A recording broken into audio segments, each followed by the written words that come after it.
Во Всемирный день театра подвели итоги фестиваля «Театральное Приволжье» и объявили победителей. В финале участвовали 28 спектаклей из всех субъектов Приволжского федерального округа, поставленные молодежными и детскими театральными коллективами.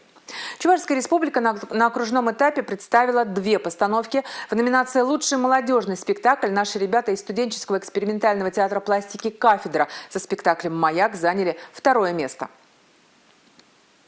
Раздвинув локтем тумана дрожжи, цедил белила из черной фляжки и, бросив в небо косые вожжи, качался в тучах седой и тяжкий. «Маяк» – это одноактная постановка о жизни Владимира Маяковского, о его любви к Лиле Брик. В спектакле были объединены пластический театр и черлидинг. Все чувства и переживания поэта актеры передали через движение, что тронуло зрителя.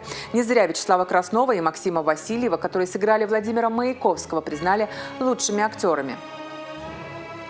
Мне безумно нравится его вот эта вот стихотворная, так сказать, манера. Мне стало интересно его история, биография.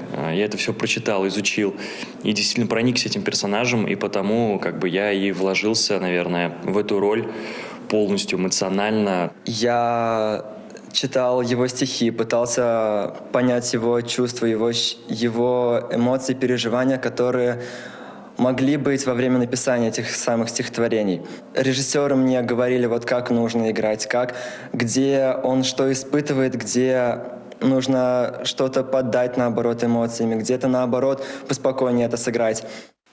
В номинации «Лучший детский спектакль» нашу республику представили ребята из студии сценического искусства лицея номер 4 со спектаклем «Тайна старого замка». К сожалению, призового места они не заняли, но они поборются за звание лучшего в следующем году.